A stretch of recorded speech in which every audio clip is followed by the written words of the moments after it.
on that? Yeah, I did leave the leash on for now, so we'll just leave that on for a few minutes. I just want to see if he just settles down and starts whining. If he starts whining, I'll probably just open that door back up again and let him make a mistake. Second one being close can make a big difference.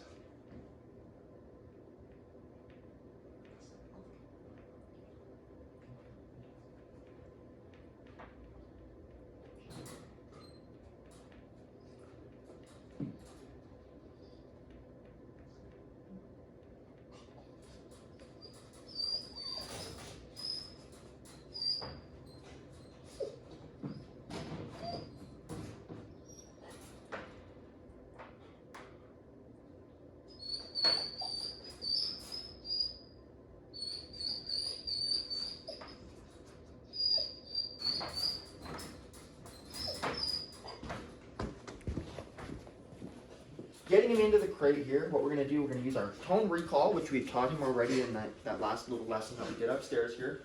So again, this is 20 minutes of his arrival here. I mean, I guess a half an hour now maybe. So we're going to use our tone recall that we've taught him here to recall him and get him into this crate. So one of the big issues his owner has is just getting him in the crate is a struggle. So we're going to see if we can make that a little bit easier first and foremost, make that a little bit less of a struggle, make it a little bit less of a conflict for the dog, and make it, again, obvious that the best interest for him is to go into this kennel. So, Finnegan, come. Finnegan, come, place. So we're going to use a little bit of leash pressure here. Finnegan, place. Good. And as soon as he's in there, release that tapping. If I need to, I'll give a little correction there to get the dog moving forward or trying something different. If I find the dog's like stuck, you know, not going in the kennel or pulling back on that leash. If they pull back on that leash, I'll tap on that correction and they'll kind of give in a little bit. Nope.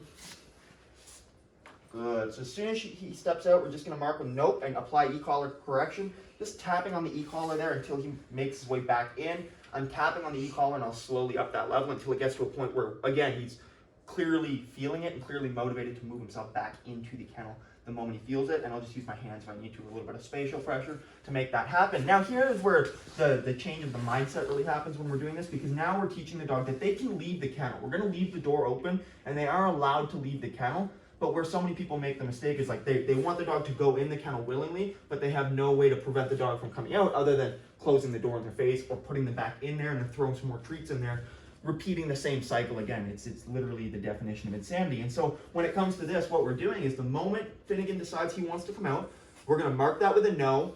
We're actually not even going to mark it with a no in this case right now. We're just going to apply the e-collar correction the moment he steps out and teach him, good boy, that is good. We're going to teach him here the moment that he steps out of this crate that's going to result in a correction, right? And essentially we're going to teach him that the correction doesn't come from me. It just comes from the fact that you remove yourself from this space right here. You put your foot on this floor without permission, and that's going to result in that correction, that uncomfortable feeling. And he's going to put himself back in there. That correction is going to go away. The uncomfortable feeling is going to go away the moment he puts himself back into the kennel. And he's going to realize in that, nope,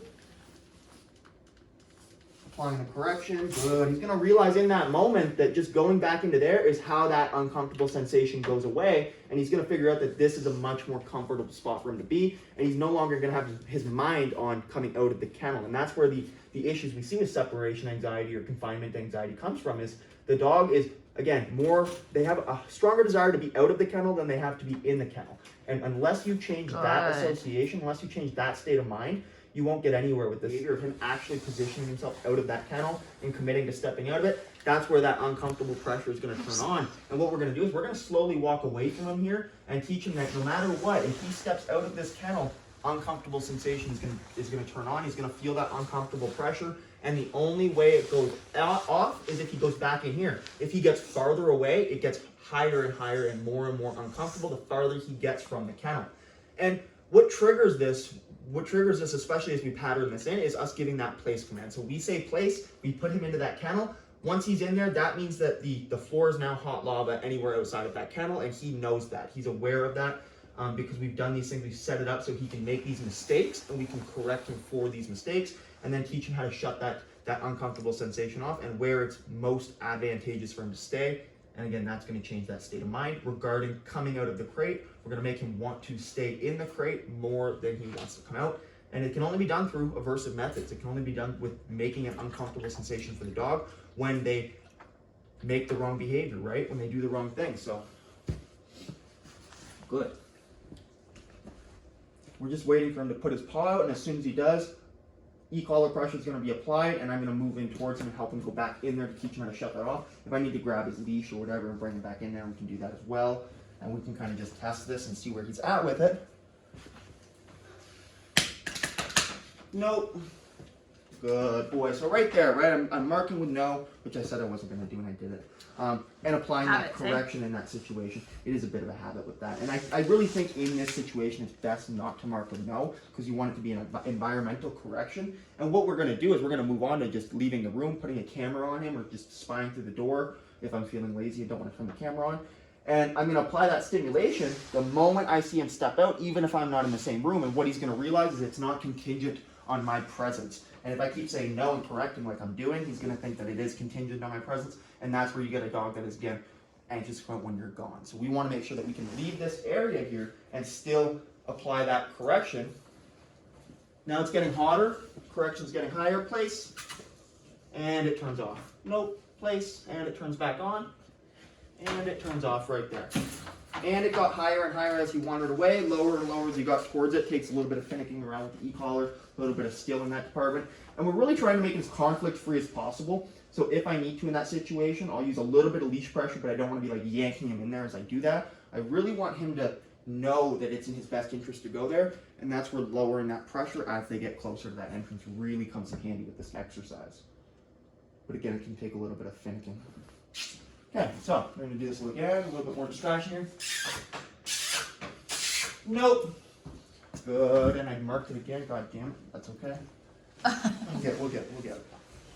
Okay, he'll figure it out, regardless. With me marking it, it's okay as long as we set up those sessions, those moments where I'm not marking it, where we're out of the room, and he just feels that pressure and returns himself back in there.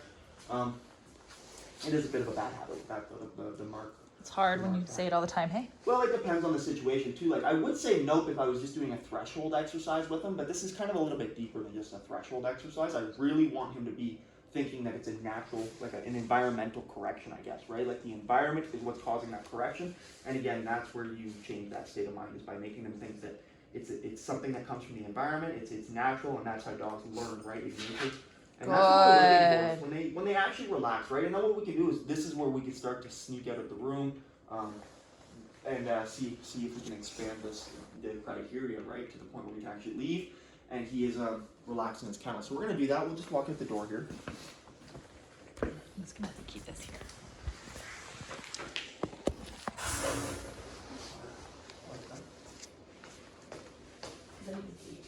Yeah, so he's So perfect. So e-collar pressure is on. And I'm going to grab the leash. And now it's turning down. And you can see he's on his way back in the kennel.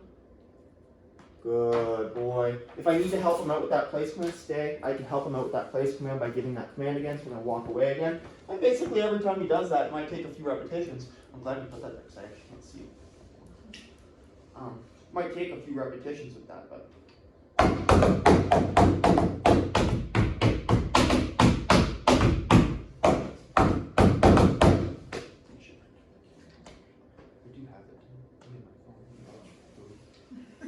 I need to set it up on the iPad so I can watch it from the iPad. Pressure's on. And off. Good. Good.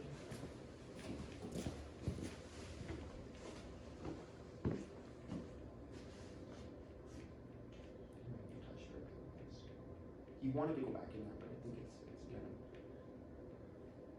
I need to wait it out a little bit longer before I make myself help him out, with the spatial pressure. So I think there he would have put himself back in, he kind of froze for a second. And I think the pressure is just a little too high right after that.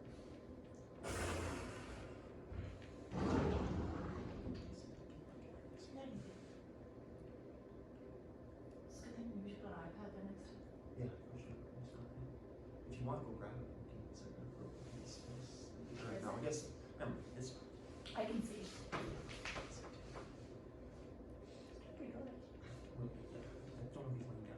He's not, he's sitting.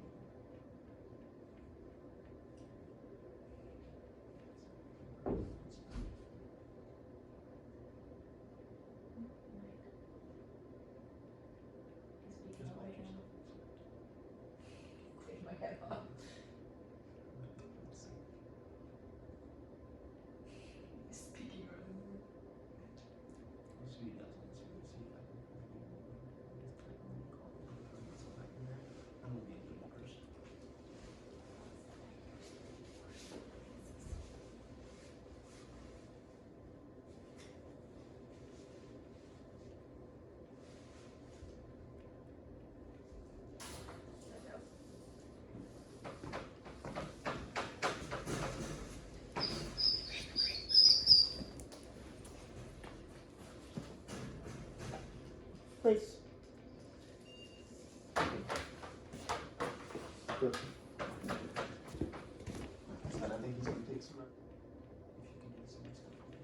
Once Finnegan reaches a calm state of mind in the crate, we can proceed to release him using our break command. This is an important part of the process as it allows the dog to know that there is a time that they will be released from the crate, but it is not until we give the command and not until they achieve a calm state of mind. This will allow them to achieve that state of mind much quicker the next time we repeat this process, as well as give them a clear understanding of when they can and cannot exit the crate. This clear understanding of the rules surrounding the crate significantly reduces dogs' anxiety.